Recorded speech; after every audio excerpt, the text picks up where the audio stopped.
Before we dive in, I want to share something that can make 2026 your best year yet. It's called the Success Blueprint, a quick, powerful goal-setting course designed to help you achieve goals that actually fit your values, your capacity, and your season of life. Inside, you'll create a focused plan for 2026 that feels exciting and doable, not overwhelming. Think of it as a roadmap that channels your ambition into meaningful, sustainable progress. And it's yours for $26. If you're ready for goals you can't wait to accomplish that are actually doable, head to womenleadwell.net/blueprint or check out the link in the show notes below. You'll be amazed at how easy it can be to achieve your biggest, juiciest goals. And now, on to the episode.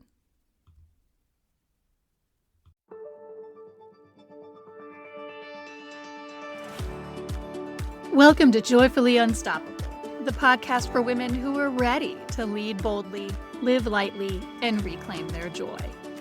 Whether you're leading a team, a classroom, a boardroom, or your own big, beautiful life, I am so glad you found us.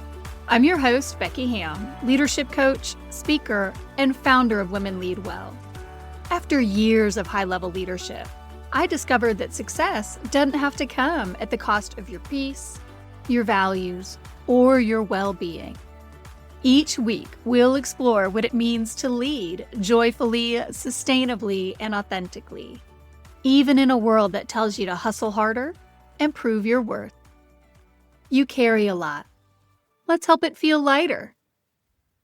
So, here's something that makes sense once you hear it, but feels wild all at the same time. Did you know that your brain accounts for about 2% of your body weight, but consumes about 20% of your body's energy, even when you're sleeping? Our brains are energy-hungry machines. And again, when you think about it, yeah, that makes sense because of everything the brain does to keep the body alive. But 20% of all of your energy, 20% of all your calories goes to brain functioning. All of the decision-making, all of the creativity. We talked about inner critic on the podcast last week, right? All of the self-doubt, self-critical thoughts, all of that takes a lot of energy. So that's another reason to overcome your inner critic and feed your inner cheerleader. You're going to be burning that energy anyway. You might as well be burning it, be more energy efficient, and burn it on something that is actually productive for you. So why am I talking about your brain's weight and the amount of energy that it consumes on a leadership podcast? Because we have entered the most wonderful time of the year, which for many of us is also the most stressful time of the year. We've got the holiday parties, we've got the gifts, we've got the kids' activities, we've got potentially religious events. We have a ton of extra planning, maybe some travel on top of that. And then, we've got the entirety of our regular lives, which may already be overly full for you if you're like a lot of the women who I work with. And so our brains might be just a little bit starved right now for the energy they need to support strong decision-making, emotional self-regulation, and high performance. We spoke back in episode 6, one of the first episodes of this podcast, about our body budget, remember? There are so many of us who are in the red right now when it comes to our body budget. So today, we are going to talk about the life-changing magic of taking breaks. I'm not going to have you declutter your physical space, but we're going to talk about what you can do to declutter some of the stuff that's weighing your brain down and how you can, even through this holiday season, build in time for rest and renewal. And we're going to start with the neuroscience of it all. What recovery means for our brains. Now, there are a few things to know here. And the first thing, again, it's one of those things that is wild when you first hear it, but it makes a lot of sense at the same time. And that is that our brain doesn't shut down when we go to sleep. It doesn't shut down when we rest. The brain never shuts down because the brain is critical to doing things like making sure we breathe and our heart pumps and the blood moves and all of that, right? But when we sleep in particular, but when we rest, when we disengage the conscious thinking part of the brain, our brain shifts into a different mode of activity. And when it's in that different mode, it does all of the background processing to support our memory, to support integration, emotional integration as well as cognitive integration, to support creativity and insight. And this activity is linked to what's known as the default mode network, the DMN. When you think of the DMN, think of all of the background processing of the brain, what you need to maintain the neural circuits in the brain, what you need to maintain the non-cognitive automatic biological tasks that the brain supports, that sort of thing. The DMN is all of that background processing that goes on in the brain. And so what that means is that when you rest, again, your brain doesn't turn off. You're not idling. What you're doing is you are allowing the brain to sustain that vital maintenance and restoration. You're giving your brain time to do that background maintenance that it's not doing when you are actively, consciously busy during your day with the decision-making, with the emotional regulation, with that background. The DMN supports all of that. But when you're consciously doing those things, the DMN isn't working. So you've got to build time into your day to let that DMN do that part of the processing. You are preparing your mind to operate at full capacity when you are then conscious and moving. And I am sure at this point of 2025 that you have heard of sleep hygiene and someone has talked to you about why sleep hygiene is so important. Well, this is why your brain really does need you to be asleep to turn the conscious logical processing off so that it's got time to do what it needs to do in that default mode network in the DMN for all of those neurological housekeeping activities. Why is this interesting? Well, for us perimenopausal ladies who struggle to get good sleep, or you amazing new moms who might be getting 3 hours of uninterrupted sleep at a stretch at night because you've got little ones who can't sleep all night. Their bellies need to be filled more often than a good night's sleep. Sometimes we feel a little fuzzy-headed. Sometimes we get forgetful. Sometimes we're short-tempered. Is that just me? It's not just me. That's all of us. And that is because our brains didn't get the time it needed to reset. Our DMN didn't have the space it needed to do that neurological reprogramming. So, what can you do through our crazy holiday season? Maybe you're not going to be sleeping 10 hours a night. I mean, let's just be real. I can't sleep 10 hours a night. It doesn't work like every once in a while. But maybe you can make a commitment to yourself to go to sleep at roughly the same time every night. And look, 100%, we're not striving for perfection. But maybe you can set a regular bedtime and honor it most nights. If you can, maybe also limit your alcohol intake in the evenings, because we know that alcohol interrupts good sleep. Maybe if you can, also limit screen time before bedtime. Get the blue light out of your eyeballs so that your eyes start to process. They tap into that circadian rhythm and know that it's time to settle down and rest for the evening. And on the flip side of that, if you want to support a better night's sleep, when you first get up in the morning, get your eyeballs out into some actual sunlight. Out of your house, in the world, eyeballs getting sunlight once the sun is up. Again, to trigger your circadian rhythm that the day has now started.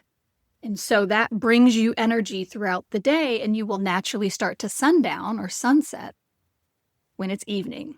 So set yourself up for success in the morning to get a good night's sleep at night. Maybe you can't do all of those things all together right now. That's fine. What can you do? Make a commitment to yourself over the remaining few weeks of 2025 to dial in some sleep hygiene practices and see what that does for your creativity, for your complex decision-making ability, for your emotional self-regulation. And as we move through the crazy next few weeks through the holidays, see if it doesn't make your life just a tiny little bit better, because it will. So that's sleep. Breaks are also critical. Research shows us that when people pause consciously working on a problem, then return later to that problem, they arrive at better solutions. In fact, Christine Sirek, Jessica DeBloom, and Dirk Lair published a longitudinal study in 2021 that followed 274 white-collar workers, and they found that after some type of recovery experience, maybe a vacation, maybe something else, but an experience that was defined by detachment, relaxation, and autonomy, the participants reported higher creativity than before their break. When we step back, we are not wasting time. It can feel like it, right? We talked when the inner critic episode last week, I talked about how I've got my inner critic script. One of my scripts is that I'm lazy. And so I can feel like when I step back, oh, I'm being lazy. But that's not the truth. The truth is, when we step back, we are preparing our brains for better ideas, better decisions, deeper insights. That detachment, that kind of back burner processing, is a catalyst for improved cognition. It just is. This is especially true for women in leadership roles who are juggling a ton of complex and conflicting demands. And I can hear it now. I can hear it. But Becky, there is no way that I can take a real break right now. Okay, maybe you can't take a relaxing vacation in the last 3 weeks of the year. I got you. I hear you. But can you get up and take a walk around your building? Can you practice some deep breathing for 2 minutes in between your meetings? Could you maybe play some white noise while you're folding your laundry to help your brain stop looping on all the tasks that you haven't finished yet? Maybe you can't take a week off. Maybe a vacation is in your future for the last few weeks of 2025, but maybe you're traveling with kids through the holidays and maybe it's not relaxing. I get ya. I hear ya. I live that life too. But there are still things that you can do during your crazy day to create a little pocket of a mental break. That's what I'm talking about here for us. We don't need, we might need, but if it's not realistic, we don't need the Cadillac version of a break. We need to find the little pockets of the little space that we can carve out of our everyday crazy full lives to just give the brain a moment to detach, do a little bit of that back burner pondering. And when you come back stronger. You just do. The little pockets of disengagement can be small and still have impact. Now, as we wrap up for today, let me tie this to our current season of winter, because I love the metaphor of this. I know it might be cheesy to some, but for me it is meaningful, so I'm going to share it. Just like nature slows down to rest and restore and redirect its energy inward during the winter, right? The leaves fall off the trees, the flowers, the crops, all of that dies off, and you're just left with the brown. As I look out my window right now, we got a bunch of brown grass because our grass is seasonal. We've got the bulbs that are in the ground that need the winter. They need the freezing weather in order to regenerate, to shoot up, to give us the beautiful tulips and daffodils and crocuses that we'll have next spring. But right now, we are in a season of fallow, and that is intentional. The energy goes inside the plants so they can grow stronger next year. And my sweet friend, I'm telling you, the same is true for us. We need a little energy going in instead of all of our energy going out. This is not our harvest season. This is our reset and renewal season. Our brains, biologically, our brains benefit from that time of rest and lower demand. And again, during those rest phases, if you do dial in your sleep, if you do create little pockets of space through your day for your brain to come offline for just a few minutes, that DMN-driven background processing, the reflection, the integration, the incubation, those can operate more fully. And that supports better long-term performance. Slowing your pace, embracing the stillness is poetic, but it is not only poetic. It is also neurobiological.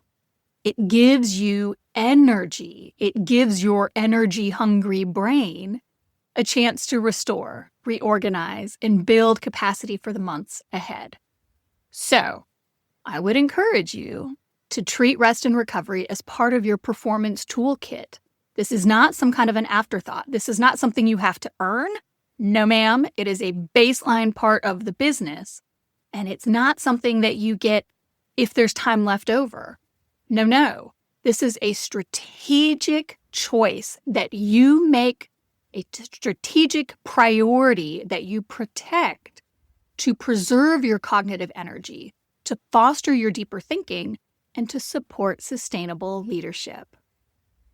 And I know that rest can feel countercultural, right? Especially for women who are high achieving and who often carry a heavy mental load. But again, the research is the research. Rest is not weakness. It is fuel for your brain. If you want to perform at a high level, you gotta give yourself that space. So, finding pockets of stillness now, it gives your mind the room it needs to renew, to reflect, and to align.